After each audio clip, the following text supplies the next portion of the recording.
বাক্সা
जिला निखिल बर' ছাত্ৰকণ্ঠাই আমাৰ নিখিল বৰ' ছাত্ৰকণ্ঠাৰ নিৰ্দেশ মৰ্মে তামোলপুৰ অঞ্চলৰ বা তামোলপুৰ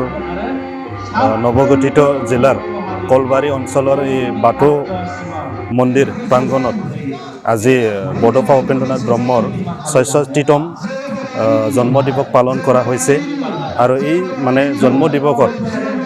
পোনপ্ৰথমতে আমি নিখিল বৰ' ছাত্ৰকণ্ঠাৰ পতাকা উত্তোলন এই কাৰ্যসূচী লৈছে। ইয়াৰ লগতে উপেন ব্ৰহ্মৰ আমাৰ বড'ফ ফাদাৰ উপেন ব্ৰহ্মৰ তেখেতক স্মৰণ কৰি পেলাই পুষ্পাঞ্জলি তেখেতৰ মানে ওচৰত আমি স্মৰণ কৰিছোঁ। ইয়াৰ লগতে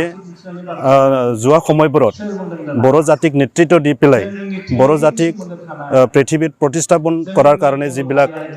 বীৰ বীৰাংগনাই মানে কাম কৰিছিলে আৰু তেখেতসকলে নিজৰ জীৱন প্ৰাণ আহুতি দিলে, তেখেতসকলক স্মৰণ কৰি পেলাই আমি কাম কৰি যোৱাৰ কাৰণে তেখেতসকলক আমি স্মৰণ কৰিছোঁ। আৰু ইয়াৰ লগতে আজি এটা অপেন ডিছকাশ্যন এটা কাৰ্যসূচী ইয়াত আয়োজন কৰা হৈছে। এই সভাত আমাৰ নিখিল বৰ' ছাত্ৰকণ্ঠাৰ AGS তেখেতে অংশগ্ৰহণ কৰিছে। আৰু ইয়াৰ লগতে আমি আমাৰ ছাত্ৰ ছাত্ৰী নতুন প্ৰজন্মক আমি আহ্বান কৰিছোঁ যে আগন্তুক সময়ত বড়ো জাতিক নেতৃত্ব দিয়াৰ লগতে অইন জনগোষ্ঠীৰ লগত মিলা প্ৰীতিৰে কেনেকৈ মানে সামাজিক দিশত আমি কাম কৰিব লাগে, মানুহক সন্মান দিয়া, শিক্ষা দিশত উন্নতি হোৱা, সামাজিক মানে এটা নিট এণ্ড ক্লিন বা সামাজিক এটা পিচ প্ৰচেছ আনি পেলাই কাম কৰাৰ কাৰণে আমি চিন্তা কৰিব লাগে, প্ৰচেষ্টা ল'ব লাগে। এই দিশত আমি আলোচনা কৰিছোঁ। আৰু বড'ফ উপেন্দ্ৰনাথ ব্ৰহ্মই বড়ো জাতিৰ লগতে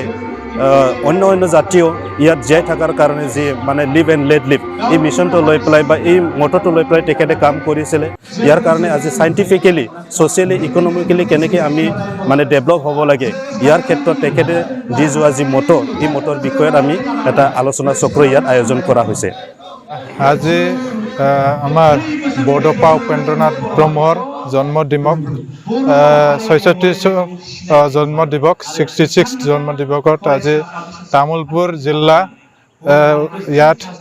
যে কলবাৰী অঞ্চলত তামোলপুৰ আঞ্চলিক তথা বাক্সা জিলা নিখিল বৰ' ছাত্ৰকণ্ঠাৰ উদ্যোগত এইটো উদযাপন কৰা হৈছে। তাৰ মূল উদ্দেশ্য হ'ল কি, এইটো যিহেতু বড'ফ উপেন্দ্ৰনাথ ব্ৰহ্ম এপছৰ এসময়ৰ সভাপতি আছিল আৰু তেখেতৰ যিখিনি জন্ম আৰু তেখেতৰ যিখিনি হিষ্ট্ৰী,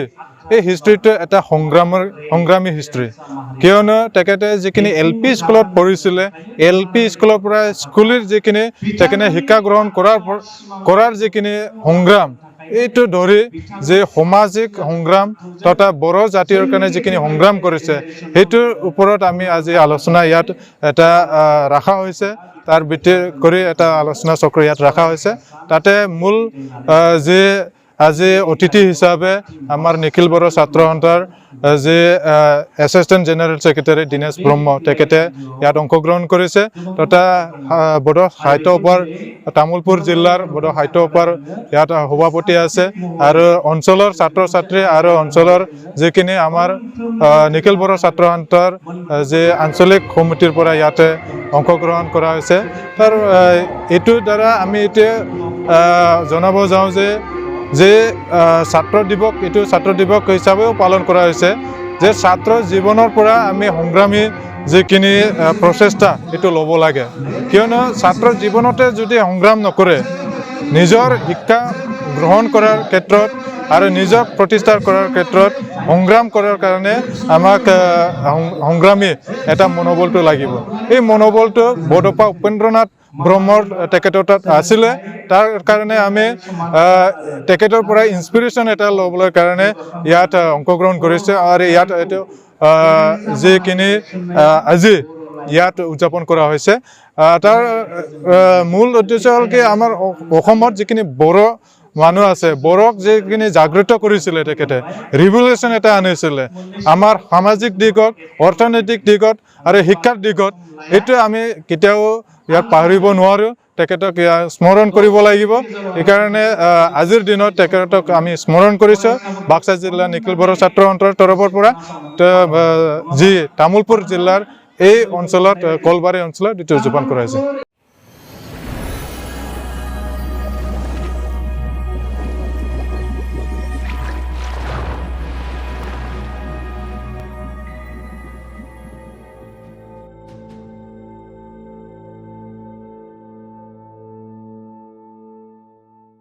नोंथांमोना सानफ्रोमबोनि खौरांखौ मोननो थाखाय रिलाइव न्यूज 24 बड' यूट्यूब चेनेलखौ साबस्क्राइब खालामनायजों लोगोसे फेसबुक पेजखौ फल' खालामनानै लाइक शेयार खालामनो दाबाव गोजोन्थों